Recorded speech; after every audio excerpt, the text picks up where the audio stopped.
Je peux décrire l'appellation Meursault sous deux différentes époques.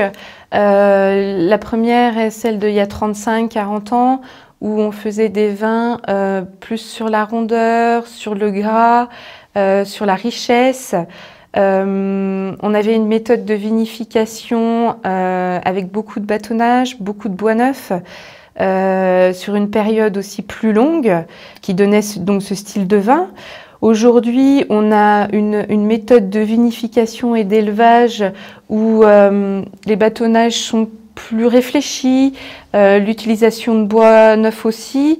Aujourd'hui, on est vraiment sur des vins plus en finesse, plus en élégance, tout en gardant cette complexité et cette belle matière qu'on a à Meursault. Je crois que le plus important aussi aujourd'hui, c'est que on vinifie les vins vraiment séparément.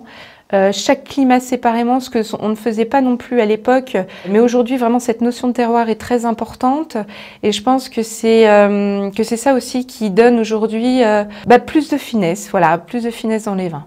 Par exemple, Meursault-Clos du Cromin, qui provient d'une vigne plutôt du côté de Volnay, avec un sol très argileux, qui va donner de la rondeur, qui va donner de la puissance, qui va donner beaucoup d'aromatiques au vin. Un vin qui peut se boire avec une viande blanche en sauce, par exemple. Et à côté, on a Meursault-l'Étillé, qui est une vigne qui est tout en haut du coteau de Meursault, très peu de terre, tout de suite sur la roche, qui est un vin très minéral, très élégant, très fin, très droit. Voilà, ce vin qui sera plus à boire sur des crustacés, sur du poisson grillé, ou tout ce qui est sur de la nourriture asiatique. En termes de vinification aussi, on vinifie pas de la même manière Meursault-Clos du Cromin et Meursault-l'Étillé.